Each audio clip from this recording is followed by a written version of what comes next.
sudden amelala ameamuka amesema ile curriculum we have been preparing for more than 4 years ati sasa ameisimamisha akaleta 844. Wazazi walikuwa wamenunua vitabu, walikuwa wamejiandaa. Sasa vitabu za hizo new curriculum tutapeleka wapi? Amina, tuambie tutapeleka wapi? Kwa hivyo Amina, tafadhali be a good manager. That is where you have been given this job. Be a good manager. Sasa unaturudisha kwa 844. Kwa tafadhali, you think about this. We want to move on. We want the new curriculum. Tuendelee. Hiyo selection ya form 1 tumeikataa. Tumeikataa kabisa. Over 400. Unakuta mtu anaitwa na huku chini, sijui Adakablaya, sijui wapi. Ni kauli hizo ambazo zinazidi kutolewa hapa na pale hapa nchini Kenya baada ya mchakato huo kuingiwa na dosari, ambapo NEMIS imekuwa sasa si NEMIS tena, sijui itaitwaje sasa. Walimu wangu hapa, naomba tushauriane kidogo hapa. Tukiangalia mchakato huu mzima, unamuanika waziri Amina kama waziri ambaye labda hashauriani na wadau ambao wanapaswa kumpa ushauri. Nadhani kwa kiwango kikubwa nitasema kwamba hajadhibiti wizara ipasavyo. Sababu kiongozi yeyote anayedhibiti wizara yake anastahili kuwa na msimamo. Leo akisema hili alishikilia mpaka mwisho. Isiwe kwamba ametaja sasa hivi baada ya dakika 5 amegeuka tena. Na nilivyosema ni kwamba wizara ya elimu ni muhimili mkubwa sana katika taifa lolote. Iwapo tutacheza kidogo, basi kile kizazi ambacho tunakilea shuleni kitakuwa kimedidimia na hatutakuwa na taifa. Kwa hivyo nitasisitiza kwamba nadhani waziri sijui kama ameshikwa na mchecheto fulani katika wizara hii, sababu ukitazama watu wengi wanamchukulia kwamba hajakuwa na msimamo. Ni ukweli. Tukianzia mambo ya mtalaa hivi tumesikiliza mambo mengi mpaka tumefikia uchaguzi wa wanafunzi kujiunga na kidato cha kwanza. Nitasema kwamba anastahili ashauriana na watu wote ambao wanahusika katika elimu. Wazazi, wanafunzi na washikadau wote kwa jumla. Ili akiibuka mara moja kuzungumza, awe anazungumza mambo ambayo yanamkidia kila mmoja ambaye anahusika kwenye mchakato mzima. Zaidi ya hapo nitasema kwamba hajaangalia masuala ambayo yanamzunguka mtoto katika masomo yake. Kwa mfano, mtoto labda akitoka katika eneo moja kwenda jingine, tuna homa ya mkunguru. Ambayo labda mwanafunzi kama hajazoea mazingira fulani, utapata kwamba akifika pale ataathirika vilivyo. Na kuna watoto ambao hali zao haziwaruhusu kusoma mbali na wazazi wao. Labda mtoto ana ugonjwa wa mnoga ama mjusi kutoka damu kwenye pua. Na huyu mtoto ametumwa, kwa mfano mzazi yuko Nairobi na yule mtoto ameweza kupata barua ya kujiunga na shule kule Kisumu. Yule mtoto anaweza kufika pale, anavyosema huyu msimamizi wa wazazi, anawashauri waende pale. Yule mtoto akifika pale mzazi ataondoka. Yule mtoto ataanza kugubikwa na wasiwasi fulani, akamusha ile hali, akaanza kutokwa na ile damu. Na labda usiku wale watoto ambao wanalala naye, labda kidato cha kwanza hawajazoea, yule mtoto akaumia pale. Na hivi karibuni tuanze kushuhudia visa vingine kwamba mtoto fulani amepatwa na matatizo akafa kule shuleni. Nadhani kwamba tunastahili tushauriane. Na ninamshauri waziri Amina, mimi nikiwa mwalimu nafundisha wanafunzi shuleni, kwamba hasije akamchukulia yeyote katika mchakato wa elimu kwamba hawezi akamshauri. Hata hawa wanafunzi ambao tunazungumza nao, naona wanatoa kauli ambazo zimekomaa. Sisi walimu huwa tunawauzisha hata kama umri wao ni mdogo, kwa sababu tunaishi katika dunia ambayo mtu sasa anastahili kupewa uhuru wa kujiwasilisha. Kwa hivyo nadhani licha ya kwamba waziri Amina ameingia juzi, anastahili asije akatumia watu wakaanza kumuona kwamba anajaribu kutumia kifua katika uongozi wake. Masuala ya elimu yanastahili analea watoto kuanzia shule ya chekechea. Wale wadogo ambao wanajibaulia darasani. Lazima tutafute mbinu za kuweza kuwakidhi watoto hawa wanapokuwa, na tusije tukawajaza mizongo ya akili wakijiunga katika shule tusipate matokeo, ili yule maskini aweze kunasibishwa katika safu nzima ya elimu. Matajiri pia wahusishwe, tuwe na usawazishaji wa mambo haya, ili kila mmoja katika taifa, kama ni mzazi, aweze kuridhika kwamba hili limetendeka hivi, na iwapo mzazi ataridhia kwamba aweze kumpeleka mtoto katika shule za kibinafsi, basi awe na uhuru wa kufanya hivyo. Lakini tusije tukachukua kufuli kubwa kabisa tukafungia watoto pahali fulani, wazazi wakafungiwa pahali fulani, tukakosa kupumua. Basi tutakufa pamoja. Kwa hivyo ninashauri kwamba tuweze kuyachukua mambo haya polepole, na isiwe kila siku kwamba lazima tuzungumzie masuala ya elimu kila siku, kwamba tuseme mzazi mmoja akikosa, swala hili likuzwe kwamba wazazi wote wamekosa.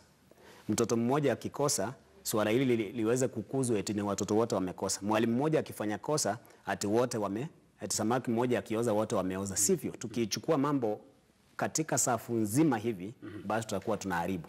Jaribu kuangalia tatizo liko wapi, tugonge pale, tulisuluhisha, tusonge mbele. Nashukuru sana. Mwalimu Nyangwesto, nielezee pale katika shule unapofundisha pale panaitwa shule ya Lakewood. Naam. Hali ikoje? Wanafunzi wako wote wameshapata nafasi zao? Si wote. Naam. Si wote ambao wamepata nafasi zao. Manake mpaka sasa nadhani jana Ijumaa baadhi yao walikuwa wakija shuleni nadhani katika mchakato huu ambao tunazungumzia. Wengine ima walipata kule ambako hakutarajia, wengine pengine wamepata lakini hawana namna ya kufika kule kwa sababu moja au nyingine, pengine ni mbali sana, pengine hawana zile hela za kukidhi pesa za kule. Kwa hivyo wengine walikuwa wamekuja mpaka shuleni kuja kuomba nafasi nyingine ikiweza kupatikana au kujua ni lipi ambalo wanaweza wakafanya. Nadhani kile ambacho kinaonekana kwa sasa alivyosema mwalimu Nyambeka kwamba Bi Amina ndiye ambaye anaelekezewa kidole cha lawama kwa sasa, lakini nadhani kwamba kuna watu nyuma yake ambao pengine walikuwa wanahusika moja kwa moja. Lipo jopo zima au watu waliohusika katika kuanzisha mchakato wenyewe katika zile vile vipengele vya mwanzo, kuchukua ile data kutoka kwa wanafunzi hadi kuteua zile shule. Jinsi wanavyosema wenyewe wazungu, Shakum si matusi, kwamba garbage in garbage out. Ndiyo. Jinsi wanavyosema. Kwa hivyo nahisi kwamba katika kule kuchukua zile pengine shule kuwapatia wanafunzi, kuna jambo ambalo halikutendeka kwa uwazi vizuri, na ndio maana linazaa matokeo ambayo tunayoona kwa sasa, wakati pengine muda umekwisha. Manake sasa mtu hawezi akapata pengine barua alipata wiki jana, sio ile ambayo alikuwa anatarajia, ama kuna yapo mambo yaliyozuka hapa katikati, ameshindwa kufika kule, alafu hana njia nyingine. Nadhani kusuluhisha ama kuleta mwafaka, bora serikali ikitoa mbinu nyingine. Iwapo pengine wataruhusu nafasi ya pili kwa wale ambao hawajaweza kupata zile nafasi, itakuwa vizuri. Wasisimame tu katika msimamo kwamba ni ile ya kwanza na ni hivyo. Itakuwa vigumu nadhani.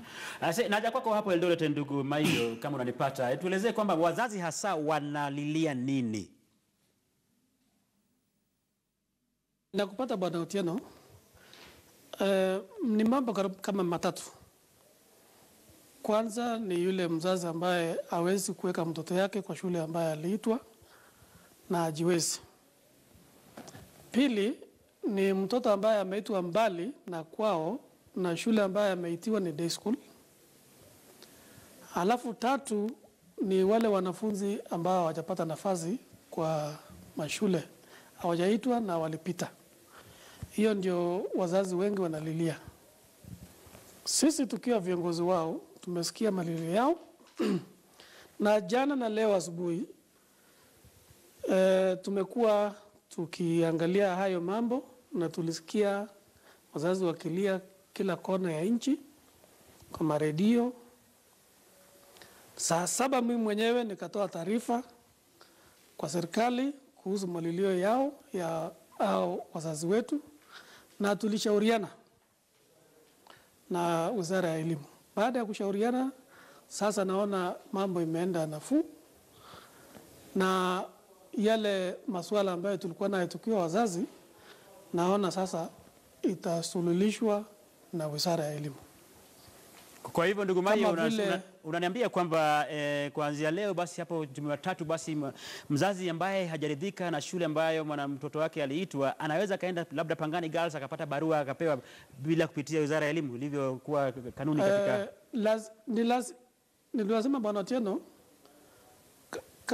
kama huyo mtoto alikuwa ameitwa Pangani Girls ataenda huko, lakini kama yeye mwenyewe alikuwa anataka hiyo shule na hakupata, ataenda kwa shule ambaye aliitwa kama ni Alliance Girls. Kwa kifika huko anaweza shauriana na sub county director amwambie kwamba mimi mwenyewe nilikuwa nataka shule ya Kenya High lakini sikupata. Hiyo tuone kama ni shida sisi tukiwa wazazi, kwa sababu Kenya High na Alliance ni shule moja na yote iko Nairobi area.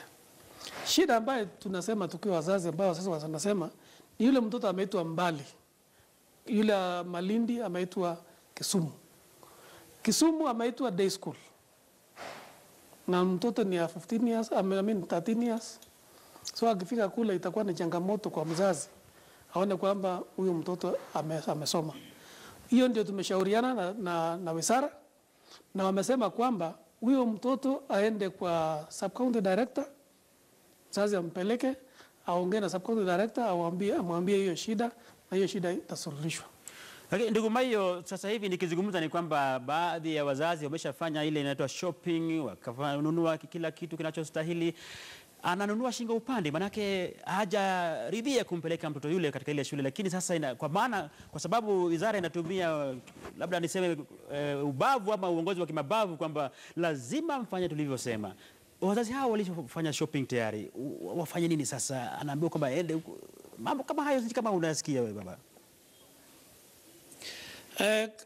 Kwa kweli kuna mambo kadhaa ambayo huyu mwalimu aliongea na nilikubaliana nayo. Kama mtoto wako na shida ya kimaumbile ama kuna ugonjwa fulani kwa mtoto, that's a special case. Hiyo sasa anaweza shauriana pia na sub county director ambaye iko karibu naye, apeleke hiyo story ya hiyo mtoto, hiyo ni tofauti. Lakini kama mtoto ako sawa, afya yake iko sawa na ameitwa kwa boarding school, hiyo sisi tukiwa wazazi hatuoni kama ni shida, kwa sababu akifika pale kama mzazi hawezi, ni vizuri explore njia mingi ambayo iko kama vile Alliance Girls ama Alliance Boys ama hii mashule ya kifahari wako na mikakati kama vile Wings to Fly, KCB wako huko. Pia kuna usaidizi ya basari mbalimbali kwa ile mzazi ajiwezi. Asante ndugu Maio, asante kwa mchango wako huo. Narudi hapa tukimalizia basi, ningependa ndugu, upo ushauri ambao unatolewa na mwalimu Dalizu, anasema kwamba labda wizara ya elimu isitishe kwa muda kidogo mchakato huu ili angalau masuala yote yanyooke vizuri. Nadhani kawaida hata katika taasisi yote kuna ofisi kule shuleni, mambo yanapofyuka kwa wanafunzi, basi walimu wanarudi, wanaketi pamoja, wanajaribu kutafuta mbinu ambayo itawakidhia mahitaji ya kila wahusika. Kwa hivyo nitasema kwamba licha ya kwamba Bwana Kimaio anasema kwamba kuna mashirika, kuna benki ambazo zimetolea kuwadhamini watoto, huwezi kuenda kwenye benki mzazi ukaamka leo ukafika pale ukapewa kasma kwamba sasa mtoto ataenda shule fulani tumemkidhia. Kuna utaratibu pale, na utaratibu huu kuna wazazi wengine hawajasoma, hawajui kuzungumza chochote. Mtoto wake ni wa kwanza katika familia, amefanya mtihani katika darasa la 8, anafuraha ajiunge na shule ya upili. Mambo haya ni mapana. Wizara ya Elimu waketi chini, na tunawaomba sisi pia tuko katika mchakato huu, waweze kufikiria kwa mapana na kwa insafu na kuweza kubika athari zozote na kuziba zile changamoto ambazo zimetifuka kwa sasa. Wazazi wetu wamekuwapo, walezi wamekuwapo, na wanahitaji kuona watoto wakipata nafasi nzuri katika shule ambazo wanafurahia. Bwana Otieno, leo ukichukuliwa pahali fulani, kwa mfano ulikuwa unatafuta ajira, ukapelekwa pahali fulani, utachukua muda mrefu sana. Ukirudi nyumbani utapata hata wazazi wako wataanza kulia jinsi ambavyo afya itakuwa imekukataa, kwa sababu labda kwa kufika pale hujazoeana na yale mazingira moja kwa moja. Kwa hivyo tujaribu kuangalia mambo mengi, na ninajua Waziri Amina anasikiliza, na ninampenda kwa jambo moja kwamba huwa anajaribu kusikiliza, na baada ya muda mfupi tutaona akijaribu kuwekeza. Vile vile sisi wa Kenya tujue kwamba kazi hii si rahisi kwake, kwamba kuongoza wizara ni jambo ambalo linafanyika moja kwa moja.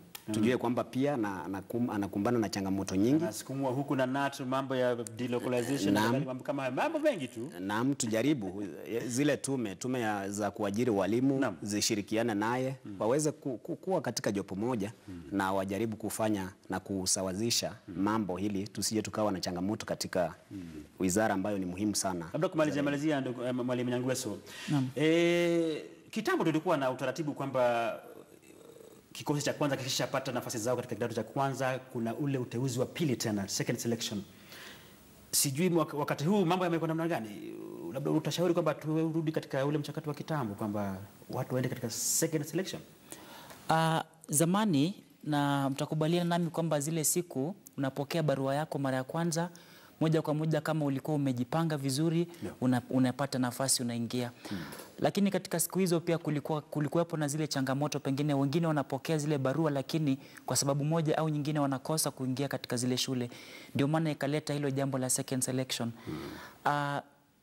Baada ya vitu kama hivyo, wajua sasa nadhani serikali imekuja na mfumo huu wa NEMIS ili kuziba, manake katika ile second selection nadhani kumekuwa na mambo mengine ambayo hayajakuwa mazuri. Pengine walimu wamekuwa wakiziuza nafasi zile kwa watu wengine, ambalo limekuja likawa jambo ambalo linawapunja wanafunzi ambao walikuwa na nafasi za haki katika hizo shule. Kwamba wanafunzi fulani wakishafika hivi wanaambiwa nafasi zimeisha, ili zile nafasi zihifadhiwe wale wa second selection ambao pengine ili nao waingie lazima wao wametoa kitu kidogo. Nadhani mfumo huu wa serikali ni mzuri, japo una mashimo hapa na pale, ya kizibo utafana. Naam. Kijana mdogo Nadhif Aden, kama unanipata, hebu tuelezee kwamba endapo wangeruhusu kwamba waende second selection, ingefaa zaidi wale ambao wamekosa nafasi hizo watafaidika? Kwa sababu kuna labda wengine hawajapata shule ambazo walikuwa wanatarajia kwa ile uchaguzi wa kwanza, lakini kwa labda wanaweza pata kwa ule wa pili, wanaweza pata shule ambazo walikuwa wanataka na itawafaa. Abdulrazak Mohamed. Naam. Kauli ya mwisho labda kuhusiana na swala hili zima ambalo tumezungumzia leo, ungependa kutoa ushauri gani wewe ukiwa kijana barubaru kwa wizara? Maana hata wao wanashauri watu wazima. Ningependa kwanza Waziri Amina aenge kabla kunena na kutenda, kwa maana ingewadhuru wengi na ingewasaidia wengi. Wale waliopita katika mtihani wa kitaifa wangepewa shule ambazo hawazifai, na wale waliofeli wangepata shule ambazo zinawafaa. Sasa ningependa asije tu vile Bwana Maio alisema, aamke tu asubuhi akaanza kuongea. Enga kabla kutenda na uenge kabla kunena. Asante. Vincent Kinywa, kauli ya mwisho? Na kwanza ninaweza wapunga mkono serikali, mkono wa tahania, kwamba walihakikisha kwamba kila mtoto atapata nafasi katika kidato cha kwanza, na mimi iko sawa. Lakini kama huko Mangu nilishuhudia barobaro aliyepata alama 452 alikosa nafasi huko Mangu, naye mimi nilikuwa na 435 naye nilipata. Hiyo haifai. Very nice. Asante sana. Mwisho Mohamed Amin Siraj, tuambie bwana, kauli yako ya mwisho ndugu yangu. Mimi naona kwamba si vizuri wanafunzi wengine kupewa shule na wengine wakose. Si ati wengi walikosa, lakini wengi walikosa shule ambao walikuwa wanataka. Kuna wanafunzi ambao wanaishi kama Nairobi na wanapata shule mbali sana kama kaunti ambao haifai. Mimi naona kwamba wafanye selection ya pili ndio kila mwanafunzi apate shule ambao anataka. Aha. Asante sana. Hizo ni kauli za watoto hao, wanafunzi wangu ambao niliwakaribisha katika kipindi hiki cha leo kuzungumzia swala hili nzima ambalo limekuwa kero sana tangu matokeo ya mtihani wa kitaifa darasa la 8 KCPE mwaka 2018 kutangazwa. Katika studio nimekuwa naye mwalimu Tom Nyambeka kutoka shule ya Nasari and Primary School kutoka kule eneo la Isili hapa jijini Nairobi. Na hapo kando yake tumekuwa naye mwalimu Nyangweso Adams Jibril kutoka shule ya Lakewood Komarok.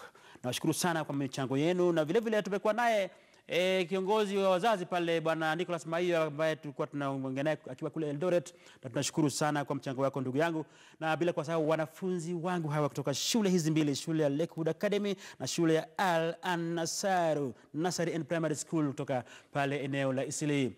Tumeadadisi, tumeyachambua na kuyajadili masuala ibuka kwenye utaratibu wa uteuzi wa wanafunzi kujiunga na kidato cha kwanza. Hapajaharibika jambo. Ni vyema kwa Waziri Amina Mohamed kusikiliza kwa makini yanayozungumzwa na kutafuta ushauri kutoka kwa wadau wa elimu. Tumefika kikomo cha kipindi cha leo, nikitumai kwamba wanahusika wakikubali makosa ndiyo busara ya uongozi. Tuende utaratibu, kwani elimu inamhusu mtoto atakayeathiriwa maishani mwake yote kupitia mfumo anaopitia. Kwa niaba ya producer wangu Crystal Onkeo na mwelekezi wangu Edwin Audi, nimekuwa na hodha wako wa kipindi Franco Tieno. Hadi juma lijalo inshallah, kwa heri.